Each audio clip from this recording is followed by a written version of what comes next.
Police ने पाकिस्तानी जासूस को पकड़ा है। पता लगा है कि यह पाकिस्तानी के कुछ लोगों से नज़दीक में था, जो व्हाट्सएप ऐप व अन्य सोशल मीडिया ऐप के जरिए भारत की कुछ खुफिया जानकारी भेज रहा था, जिसकी जानकारी पुलिस को मिली और पानीपत पुलिस ने जब जांच शुरू की तो सच सामने आया, जिसके बाद आरोपी को गिरफ्तार कर लिया गया और मामले की जाँच शुरू कर दी गई है। वहीं आपको बता दें कि मीडिया से बातचीत करते हुए करनाल एसपी गंगाराम पुनिया ने कहा उनके पास पानीपत का चार्ज भी है। एसपी के पास उन्होंने कहा है कि हमने मामला दर्ज कर लिया है, जिसमें जांच चल रही है। उन्होंने कहा है कि आरोप थे कि यह व्यक्ति, जिसका नाम नौमान इलाई है, जो पाकिस्तान के कुछ लोगों से संपर्क में है और ये उन्हें सूचना मुहैया करवाता है। हमें सब चीज़ों की जांच कर रहे हैं। व्यक्ति कैराना गांव का रहने वाला है और सिक्योरिटी गार्ड की नौकरी कर रहा था पानीपत में। एसपी गंगाराम पुनिया ने कहा है कि हमें एक इनपुट मिला था, जिसके बाद हमने जांच की, जो इसमें पूछताछ की गई और इलेक्ट्रॉनिक सामान जांचा गया तो उसे गिरफ्तार कर लिया गया।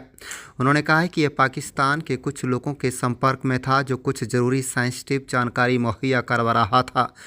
उन्होंने कहा है कि हम जांच कर रहे हैं और गंभीर तरीके से सभी जांच चल रही है। हमें एक इनपुट प्राप्त हुआ था। इनपुट पे कार्रवाई करते हुए और बाकी विश्वसनीय साक्ष्य एकत्रित करके एक व्यक्ति नौमान इलाही को कल गिरफ्तार किया है।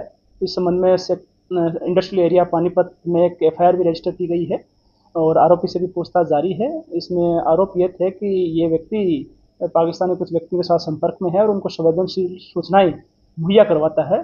तो इस संबंध में हमने जो भी इलेक्ट्रॉनिक इक्विपमेंट है वो भी सीज किया है और उनका भी एनालिसिस कर रहे हैं। ये मूलतः व्यक्ति किराना का रहने वाला है और अभी पानीपत में ही एक सिक्योरिटी गार्ड के तौर पे नौकरी कर रहा था और टेम्पररीली वहीं रह रहा है। तो उसके बाद में इस व्यक्ति से पूछताछ की गई और जो भी साक्ष्य हमने जो एकत्रित किए थे उसके आधार पर इसकी गिरफ्तारी की। कैसे गिरफ्तार किया गया, कैसे सूचना मिली पुलिस को?